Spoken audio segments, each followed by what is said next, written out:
I'm delighted to introduce our first speaker, Major Andrew Fox.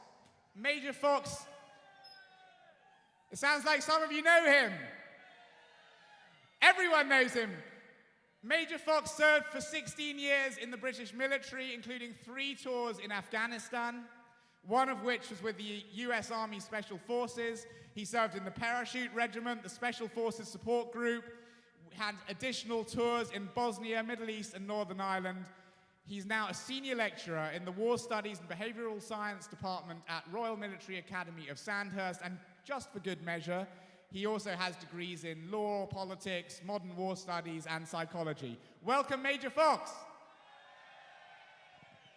Thank you, Gideon, and hello, everyone.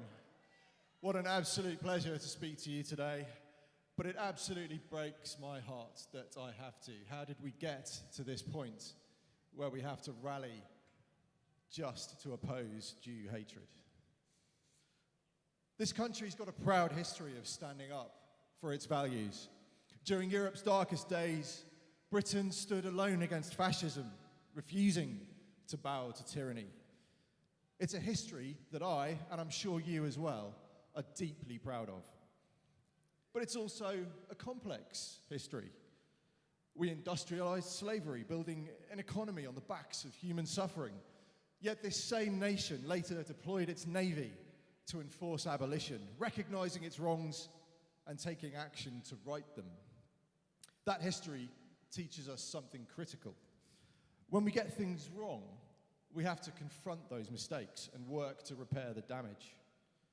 Not with words, but with action, as we're seeing today. I like to think that I know what action means.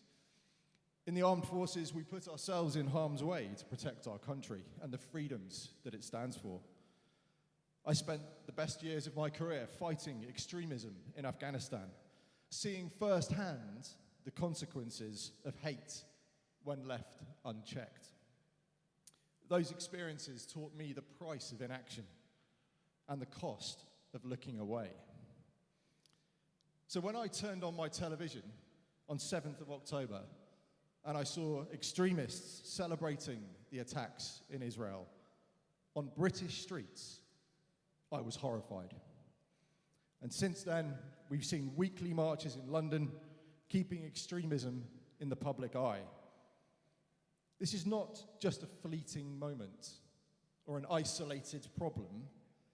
It's a movement of hatred that threatens the very fabric of our society. The pocket of society that organises these marches doesn't stop in the streets. It infects our NHS with extremism and monopolises discourse on our university campuses. These people have absolute disdain for our country and its values. As British servicemen and women came under fire from the Houthis on the coast of Yemen, these mobs were on our streets singing, "Yemen, Yemen, make us proud." Even Armistice Day, sacred to so many of us, is not safe from their desecration. They climb on war memorials, dishonouring those who gave their lives for our freedom. They project from the river to the sea onto Big Ben, mocking the very democracy those servicemen and women fought to protect.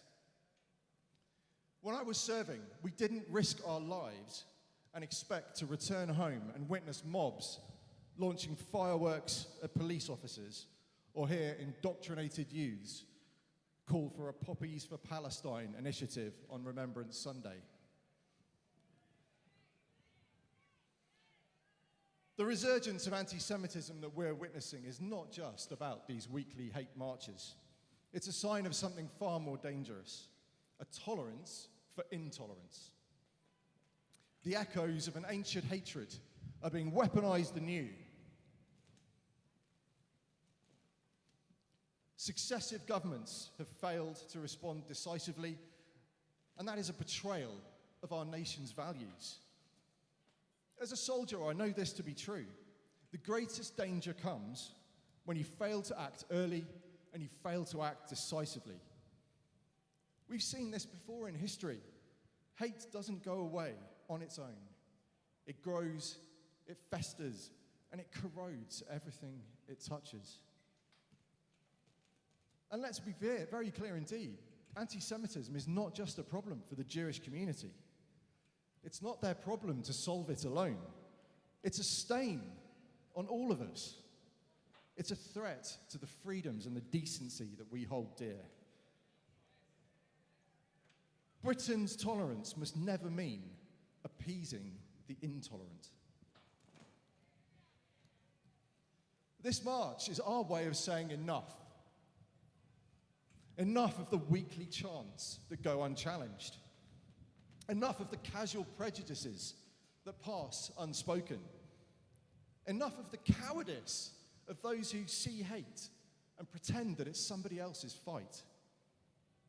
Every one of us standing here has a responsibility.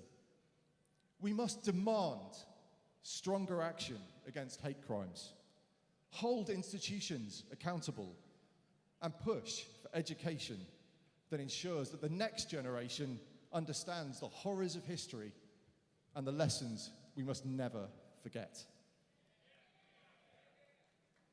This country has a choice to make. We're at a moment. We have to make a decision. We've shown that we can correct our course, whether that's through abolishing slavery or through standing alone against fascism. But those moments required courage and action. Today we stand here to remind our nation of its better self, to show that we'll not allow extremism to gain ground, not in our streets, not in our schools, and not in our democracy.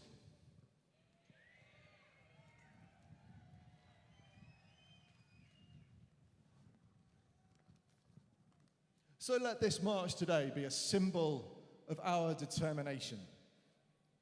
Let it be a message that echoes across the country. Hate will not win.